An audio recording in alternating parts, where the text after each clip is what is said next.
네, 한 달 만에 오후 예배를 나와서 이렇게 함께 예배 드리니 참 좋은 것 같습니다. 찬양이 너무나 은혜스럽고 저 뒤에 앉아 찬양을 하는데 눈물이 계속 나오더라고요.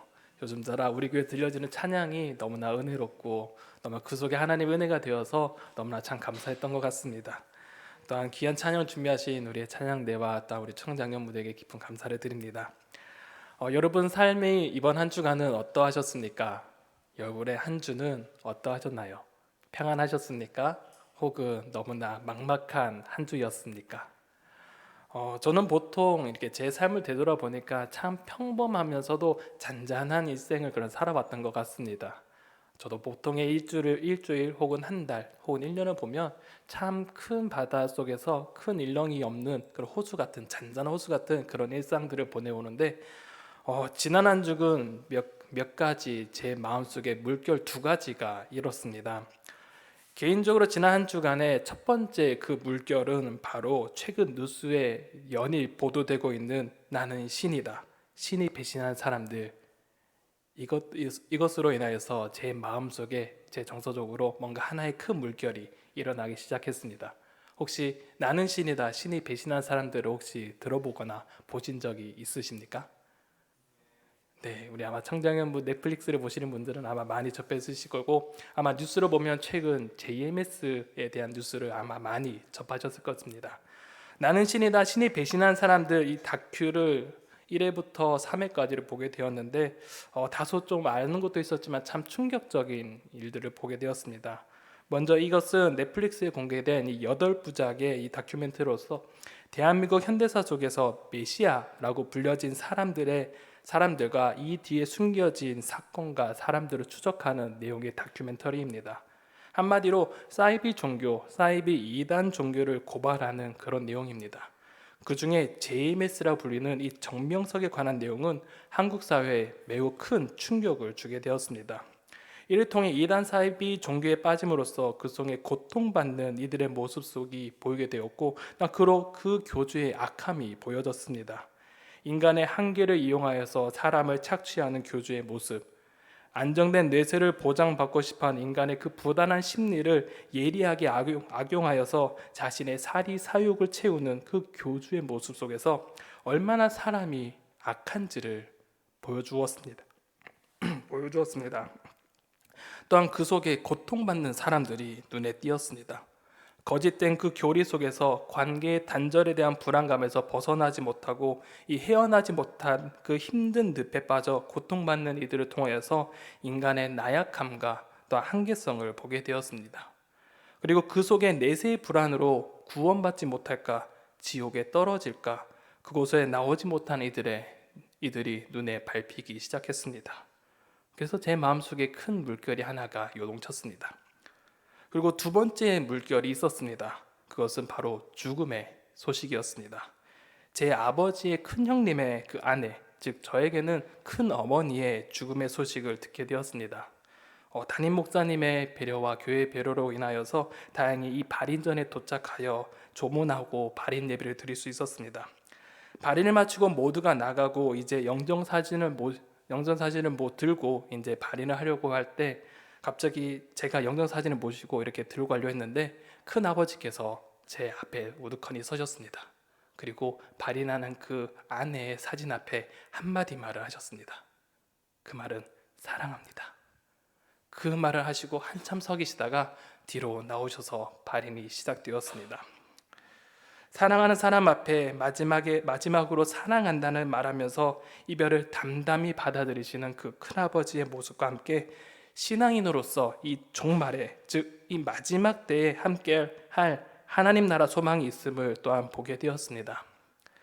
사랑하는 이의 죽음 앞에 슬프지만 견딜 수 있는 것, 바로 하나님 나라에 소망이 있는 것이 있기에 이 하나님 나라에서 다시 만날 날을 소망하며 기대하면서 그 발인을 할 수 있었던 것입니다.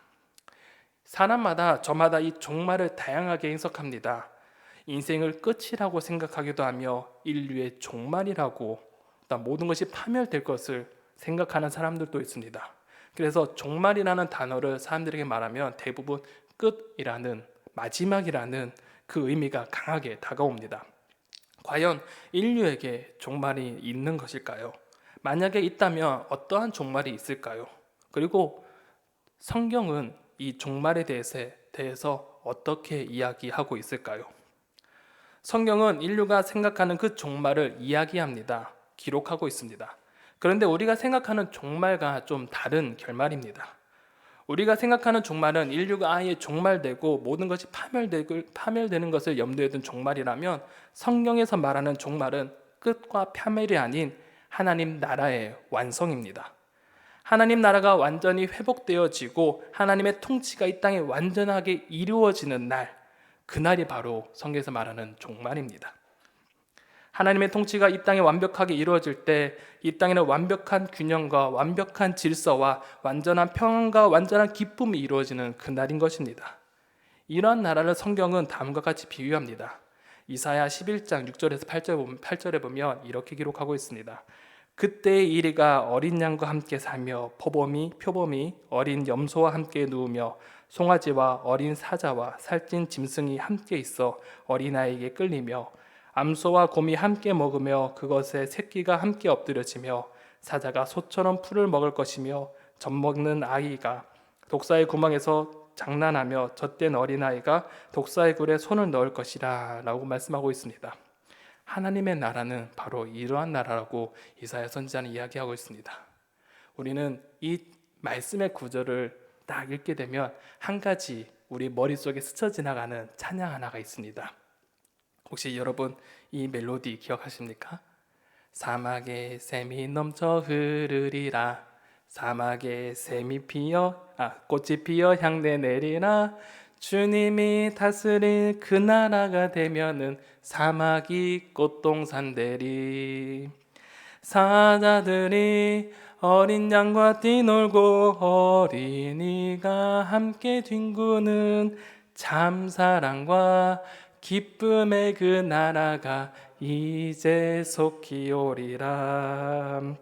독사굴에 어린이가 손 놓고 장난쳐도 물지 않는 참사랑과 기쁨의 그 나라가 이제 속히 오리라. 하나님의 나라가 완성될 때는 이러한 나라, 참된 평화의 나라, 참된 질서의 나라, 너무나 행복한 나라가 이 땅 가운데 이루어지게 될 것입니다. 성경은 이렇게 기쁨의 나라, 이렇게 완벽한 질서의 나라, 행복이 가득한 나라, 그런 나라를 성경은 이야기하고 있습니다. 그렇다면 이러한 종말, 하나님 나라의 완성은 도대체 언제 이루어질까요? 바로 예수 그리스도께서 이 땅에 다시 오실 그 날에 완성될 것이라고 말씀합니다. 중요한 것은 우리는 그 시기와 때는 절대 알 수 없습니다. 그렇기에 많은 이단들이 말하는 것처럼 정확한 시기, 때를 말하고 내가 메시아다로 말하는 그 사람들은 다 거짓말인 것입니다. 혹 14만 4천에 되어지면 이 땅에 뭐가 된다고 하는 사람들 다 거짓말입니다. 분명한 것은 우리는 그 시기와 때는 알 수 없습니다. 그러나 예수님께서 이 땅에 다시 오실 그때는 모든 사람이 다 알 수 있도록 주님께서 다시 이 땅에 오시겠다고 성경은 말씀하고 있습니다. 예수님께서 다시 오실 때 하나님 나라가 그렇게 완성되며 모든 이들이 보는 앞에서 그 나라가 완성되어질 것입니다. 그런데 그때 예수님께서는 이 땅에 모든 이가 부활할 것이라고 이야기하시면서 이 모든 부활한 사람들이 두 부류로 나뉘어진다고 합니다. 오늘 함께 본 28절과 29절을 우리 함께 읽어보겠습니다. 함께 읽겠습니다. 이를 놀랍게 여기지 말라. 무덤 속에 있는 자가 다 그의 음성을 들을 때가 오나니 선한 일을 행한 자는 생명의 부활로, 악한 일을 행한 자는 심판의 부활로 나오리라. 아멘. 예수님께서 이 땅에 다시 오실 때 죽은 자들이 부활할 것입니다. 모든 사람이 부활하게 되는데 이 두 가지로 나뉜다고 합니다. 하나는 생명의 부활, 하나는 심판의 부활이 있을 것이라고, 나뉘어질 것이라고 이야기합니다. 오늘 29절을 다시 한번 보겠습니다. 29절에 보면 선한 일을 행한 자는 생명의 부활로, 악한 일을 행한 자는 심판의 부활로 오리라 라고 말씀합니다. 선한 일을 행한 자는 생명의 부활이 있겠고 악한 일을 행한 자에게는 심판의 부활로 이렇게 두 부류가 나눠진다고 하는데, 이 선한 일을 했느냐 선한 일을 하지 않느냐, 이 차이가 바로 생명과 부활, 심판으로 나뉘어진다는 것입니다. 그렇다면 여기서 말하는 그 선한 일은 무엇이겠습니까? 과연 이 선한 일은 말 그대로 착한 행실, 착한 일을 많이 하여야지만 이 생명의 부활로 그곳에 들어갈 수 있는 것일까요? 우리는 너무나 잘 알다시피 그것이 아닌 것을 우리 너무나 잘 알고 있습니다. 선한 일은 바로 이 빛 대신 주님을 받아들이는 그것을 말합니다. 요한복음은 예수님을 빛으로 설명하면서 이 세상은 그 빛을 거절하고 피하였다고 성경은 말하고 있습니다. 빛 대신 예수님을 받아들이는 사람은 이 요한복음에서는 선한 일을 행했다고 기록합니다. 그렇다면 빛 대신 예수님을 받아들이는 것은 어떠한 것일까요? 24절 이렇게 기록하고 있습니다. 내가 진실로 진실로 너희에게 이르노니 내 말을 듣고 또 나 보내신 이를 믿는 자는 영생을 얻었고 심판에 이르지 아니하나니 사망에서 생명으로 옮겼느니라 라고 말씀하십니다. 선한 일을 한 사람은 생명의 부활을 얻게 되는데 바로 이 선한 일이 바로 빛 대신 예수 그리스도를 받아들이는 것입니다. 이 받아들인다는 것은 바로 예수 그리스도를 믿는 것입니다. 예수 그리스도를 믿는 것은 또한 그를 보내신 하나님 믿는 것이라고 말하면서 예수 그리스도를 믿음으로써 예수님을 나의 죄에서부터 구원하실 구원자로 믿는 것, 나의 주인으로 하나님을 나의 주인으로 삼는 것을 말하는 것입니다. 이것이 바로 선한 일이고 이를 통하여서 영원한 생명, 영생을 얻게 되는 것입니다. 이러한 선한 일, 예수 그리스도를 믿는 이들은 마지막 때에 예수님께서 심판의 자리에서 심판받지 아니하며 영원한 생명, 이 하나님의 나라에서 살게 될 것이라고 말씀하십니다. 반대로 악한 일, 빛이신 예수 그리스도를 거절하면서 자기의 뜻대로 살아가는 이들에게는 그들의 죄로 인하여서 심판을 받게 될 것이고 영원한 고통의 자리로 떨어지게 된다고 우리 가운데 가르쳐주고 계십니다. 지금까지 살펴본 이 종말에 대해서 다시 한 번 더 한번 정리해보고자 합니다. 성경의 종말, 이 마지막 때 바로 하나님 나라 완성되는 그 날을 말하는데 그 날은 예수님께서 이 땅에 다시 오시는 날이며 그 날에 하나님의 나라가 완성되어질 것입니다. 그리고 이 날은 사람은 그 시기를 알 수 없지만 분명히 그 날이 오고 누구나 다 알 수 있게 이 날이 도래한다고 성경 우리 가운데 가르쳐주고 있습니다. 그리고 주님께서 다시 오시는 그 날에 모든 사람, 죽은 사람들이 다 부활하게 될 것인데 두 부류로 나눠진다고 성경은 말씀합니다. 바로 선한 일, 예수 그리스도를 믿는 자에게는 이 선한 사람, 이 예수 그리스도를 믿는 자 아니면 그렇지 않은가로 판단되어지므로 두 부류가 나눈다고 우리 가운데 말씀하십니다. 그리하여 예수 그리스도를 믿는 이들에게는 영원한 생명의 부활이 되어지고 그렇지 않은 이들에게는 심판의 부활이 될 것이라고 말씀하십니다. 그래야 생명을 부활을 얻는 이들에게는 하나님의 통치된 그 완성된 나라에서 영원히 행복하고 평안한 삶을 살게 될 것이며 또한 그렇지 못한 이들은 영원한 심판과 고난에 들어가게 될 것입니다. 사랑하는 우리 명륜중앙교회 성도 여러분, 우리의 삶은 분명 영원하지 않습니다. 그러나 우리에게 영원한 것이 약속되었습니다. 그런데 그 영원한 삶은 사람마다 다르게 나타납니다. 어떤 이에게는 생명의 부활로, 어떤 이에게는 심판의 부활로 영원한 삶을 살아가게 될 것입니다. 여러분은 어떠한 삶을 선택하셨습니까? 여러분 분명 이곳에 계신 모든 분들은 예수 그리스도를 나의 구주로 영접하며 주님을 나의 주인으로 모신 사람들일 것입니다. 그렇기에 우리의 미래와 종말은 바로 생명의 부활의 그 은혜를 받게 되어 있습니다. 말 그대로 우리의 앞날, 우리의 종말은 아름다운 종말이 될 것입니다. 우리에게 종말은 기쁨과 평안이지 절대 불안과 공포가 아닌 것입니다.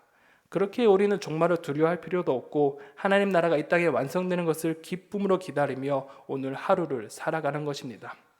그런데 감사한 것은 우리의 이 믿음 생활이 저 멀리 있는 것을 소망하는 것으로 끝나지 않습니다. 지금 우리가 살아가는 그 현장에서도 하나님께서는 그 하나님의 나라를 경험하게 하셨습니다.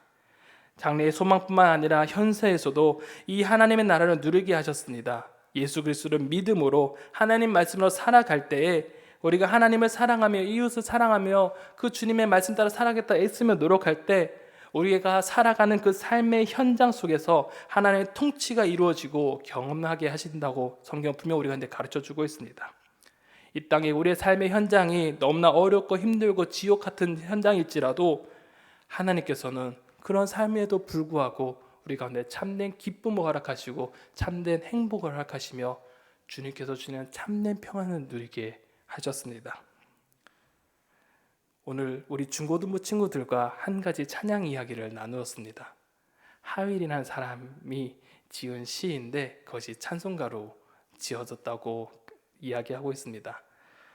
갑자기 생각이 안 떠오르는데, 모든 우리의 삶 가운데 많은 고통과 고난과 힘듦과 역경들이 가운데 존재하고 있습니다. 하지만 그 고통과 역경을 이길 수 있는 힘은 바로 예수 그리스도께서 주시는 참된 기쁨과 평안일 줄로 믿습니다.